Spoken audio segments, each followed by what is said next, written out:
took so many of my people. I'm just wondering why you haven't taken my life. We are not the same, I am a Martian. So approach my phantom doors with caution.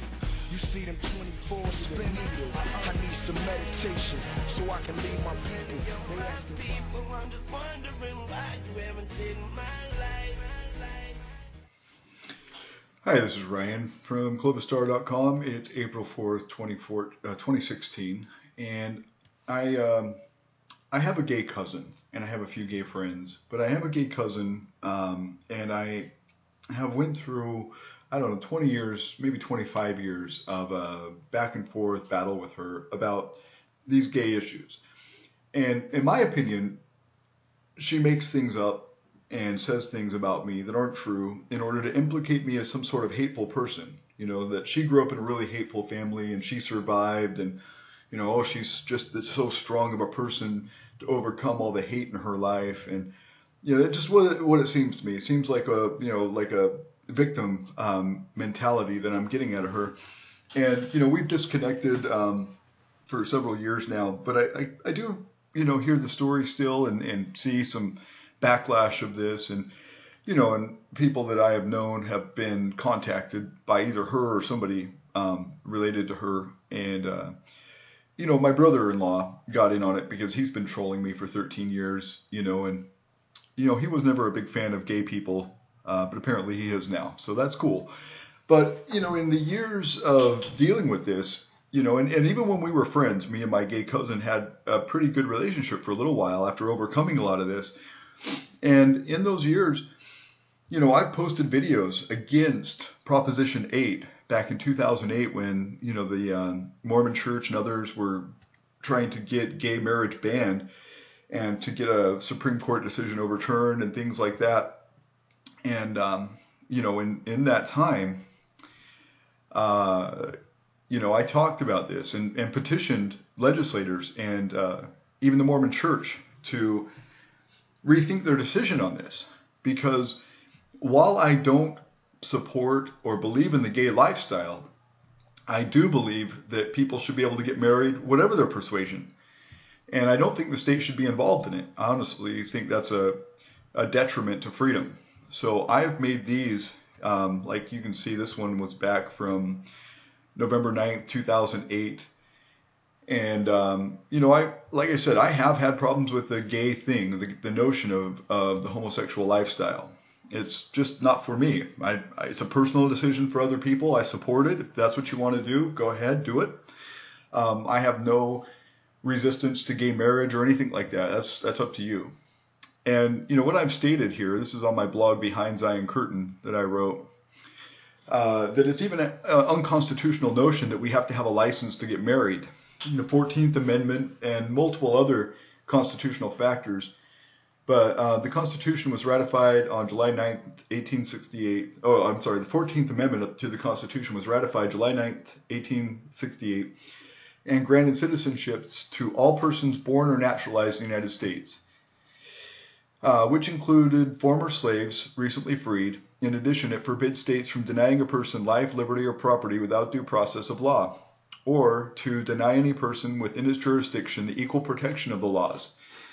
By directly mentioning this role to the states, the 14th Amendment greatly expanded the protection of civil rights to all Americans and is cited in more litigation than any other amendment. Now, two other factors, and these are court precedents that define this even better, but in Murdoch versus Pennsylvania, no state shall convert no state shall convert a liberty into a license and charge a fee thereof, including marriage. You know, and then this other one, Shuttleworth versus the city of Birmingham, Alabama. If a state converts a right, liberty, into a privilege, the citizen can ignore the license and fee and engage in outright liberty without impunity, or with impunity. So, I mean, you can ignore it if it's an illegal license or law, and it violates the Constitution protections, like under the 14th Amendment, then you can ignore it and proceed anyway. And so this is my contest to this. that I don't believe in these licenses or restrictions on marriage for gay people. But I also don't believe in special privileges, which is what I've posted here, is that, according to the 14th Amendment, that,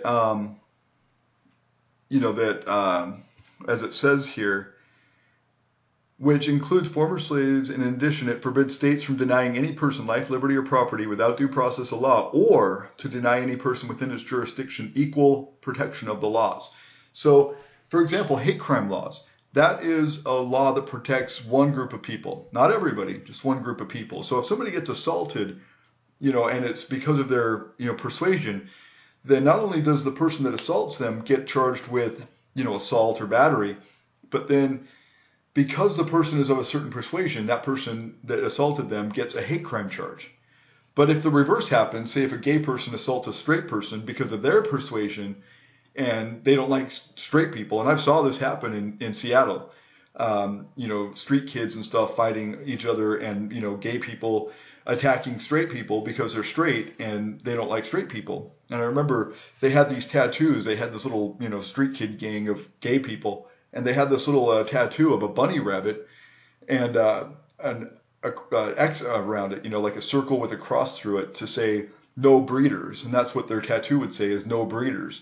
So they were anti-heterosexual. And so if a straight person gets beat up by gay people because of their persuasion, there's no protection for them. So that violates the 14th Amendment. I don't believe in special laws or privileges. But I do, and I have fought for gay rights. And the reason is, and this is one of my biggest reasons for not supporting the gay lifestyle and for resisting it and thinking it's icky, let's say, is that gay, bisexual, and other men who have sex with men, MSM, represent approximately only 2% of the U.S. population, yet are the population most severely affected by HIV. In 2010, young gay and bisexual men ages 13 to 24 years old accounted for 72% of new HIV infections amongst all persons ages 13 to 24, and 30% of new infections among all gay and bisexual men.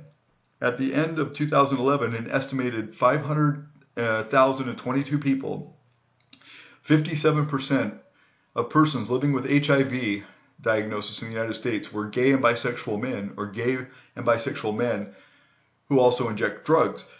So they make up 2% of the population, the gay men, gay bisexual men, and yet they account for 57% of all persons living with HIV. So that's pretty severe. And that's one thing I don't want my kids to encounter in life. So I have resisted it in productive ways. I like to educate. I like to give my opinion. I don't hate. I don't bash. I don't, strong arm people. I don't, beat people up. That's not my thing. I've never have. In my entire life, I've never, ever assaulted anybody for their persuasion or for anything else, really. I mean, I've defended myself in fights. I knocked my dad out once, and I got a restraining order put against me because he was actually calling me a faggot because I had long hair, and he was attacking me and saying because I had long hair and earrings, I was a faggot. Him and I boxed over it, and several times I got my ass kicked. One time I put him down, knocked him out. But I don't assault people because of their sexual persuasion. I don't even criticize them in a way that is derogatory. But I do educate people and say that I don't like these CDC numbers. This comes from the CDC, Center for Disease Control. This is not like a private, independent, hateful study that's biased against gays. This is from our government's Center for Disease Control and Prevention. So that's one reason. And then also when I was a kid, and my gay cousin that I talked about that, likes to go on and on and on about how I'm so hateful or whatever, she dated a guy who was a known rapist. He had raped a little girl named who was like 12 years old. He was 19 or 20 at the time. He'd raped other people, been accused of raping people, all this stuff. So she decides she's going to date him. And she has a kid with him. And her kid eventually gets raped by him. And then a bunch of his other children get raped by him. And during that time, I was very crass in what I would say about him and talk about his sexual preference and talk about, because he was bisexual and he had a gay lover named Tim. And they, bragged about their gay sex and was just really gross about it. And I was like 13, 14, 15 at the time. And I was very crass. I said some very mean things about the gay lifestyle. One, because he'd been raping his kids. Two, because he was gross and was apparently dating men that have said to be infected with AIDS. This Tim guy was apparently suspected of, I'm not sure if he was ever confirmed to have HIV, and they were having sex, and it was gross. And the contagion was dangerous to society, and it made me sick. So I said, as a teenager, who's, a rambunctious little defiant teenager, I said some pretty horrible things about the gay lifestyle. Now, later on, as a young adult, I was homeless, and I lived in Capitol Hill, like I was talking about in Seattle, and I had 3 friends that I lived with in a squat. We lived in an abandoned house together. A guy named Mama Chris, a guy named they called Mac, who was bisexual. He had a girlfriend, but he also had a boyfriend. And then another guy named Andrew or Drew or something, and they lived in our squat. There was about 10 of us that lived in the squat. 3 of them were gay. 2 of them were friends of mine, and the guy Mama Chris I just couldn't stand because he was a disgusting person. The other 2 were friends of mine. Mac was one of my better friends on Capitol Hill, and he probably is still there. I don't know. He was there for years. Short dude, long dark hair, dated a girl named Kitten, had a couple of gay lovers, but he was my friend, and we watched each other's back. I'd get a carton of cigarettes, I'd throw him a pack because he was my friend.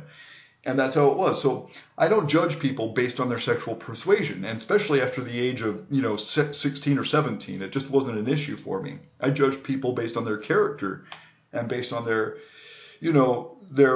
respect for me. If they've respected me, I respected them back, and that's how it's always been.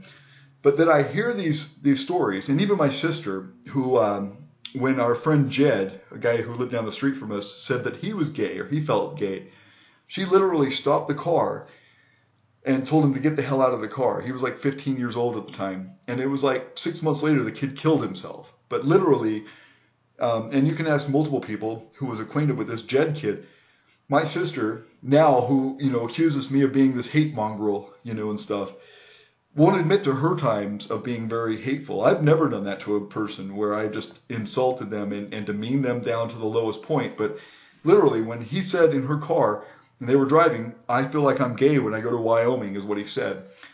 She stopped the car, let him out, and made him walk home in the cold. I've never done anything like that. That's the most horrible thing.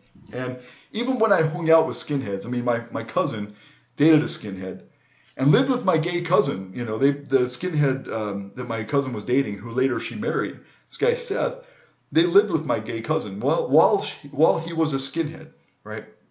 And they had a big fight. And he said some mean things to her, and she called the cops on him and tried to have him arrested for marijuana.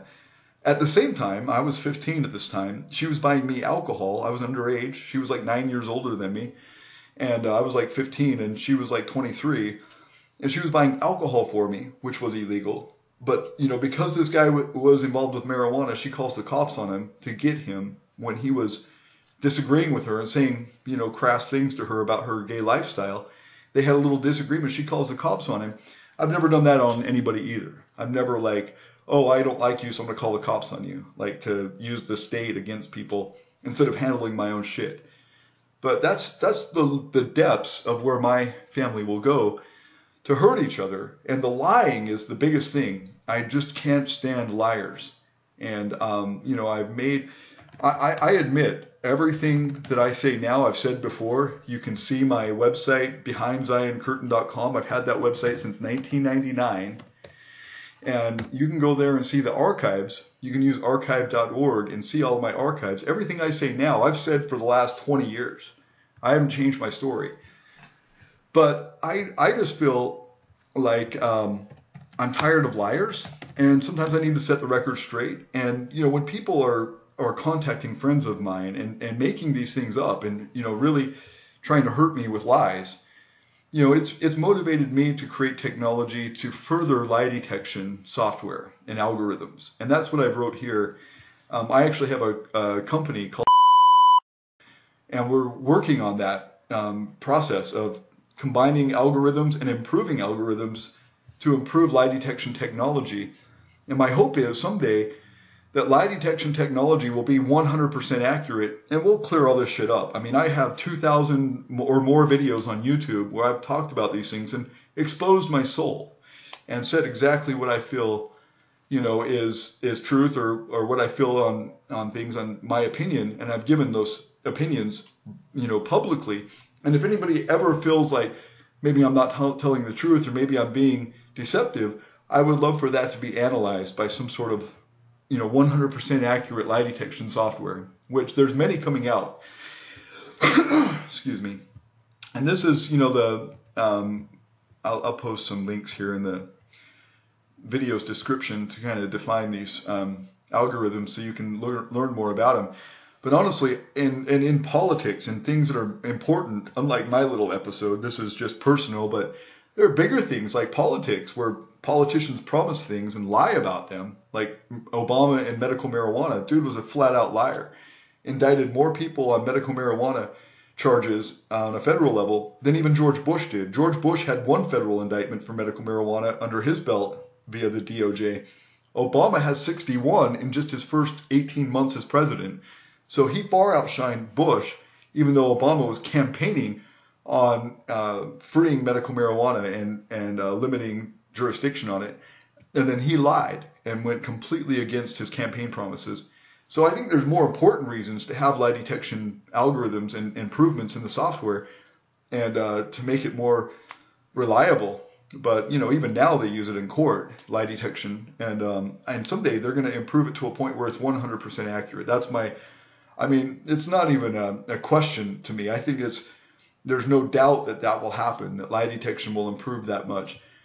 But I just hate when people lie on me. And just to go a step further, because I think that, like I was saying about AIDS contagions and gay marriage, I think that marriage promotes a committed relationship where, you know, promiscuity is limited, and that reduces, you know, the AIDS contagion among these gay males that are riddled with AIDS. I mean, literally riddled with AIDS. 500,000 people who are gay males are riddled with AIDS in this country, which makes up more than half of the AIDS population and of only 2% of the people, you know, who are gay males. That's terrible. And I think that because of that, I would encourage people to get married. And I am an ordained minister. I've been an ordained minister since May 19th, 2009. And I've made this known before that I would, and I told my cousin when she was with her gay partner, I told her, and there's an email I've got, you know, to verify that from like 6 years ago. I said, hey, if you guys ever get married, I will do the marriage. I will perform the marriage for you. I want to be there for you. I love you. I'll support you.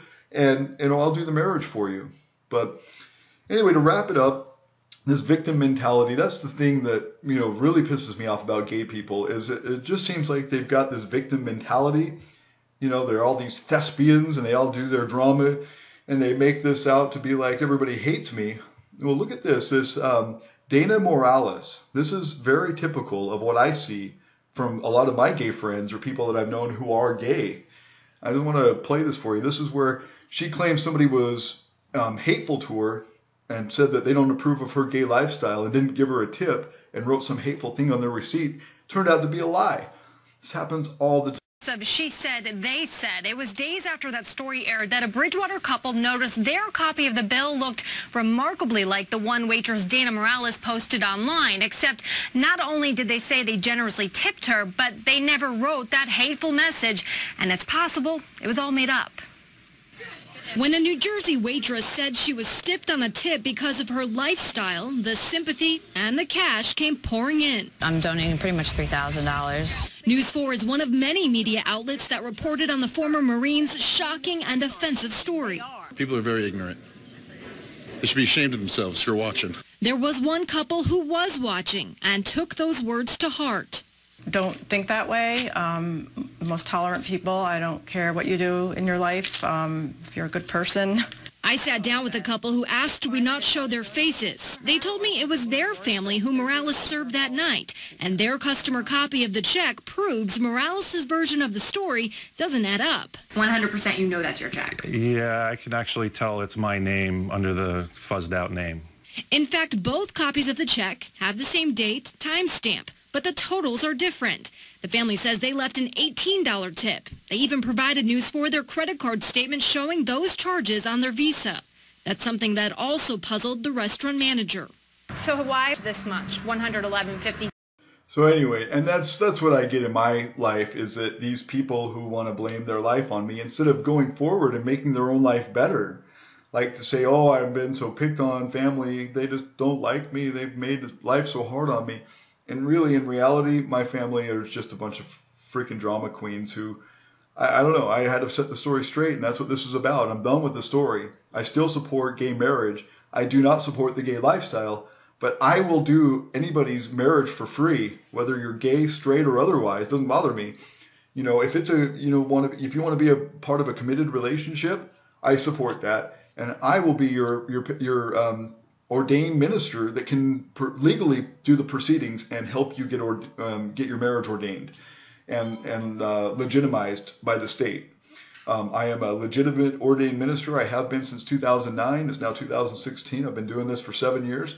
I'll do your marriage. Let me know. Hit me up. My email address is info@xcannabis.com.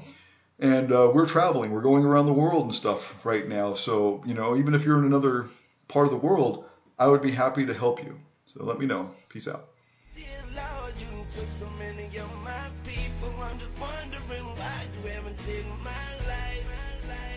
We are not the same, I am a Martian. So approach my phantom doors with caution. You see them 24 spin needle. I need some meditation so I can leave my people. I'm just wondering why you haven't taken my life.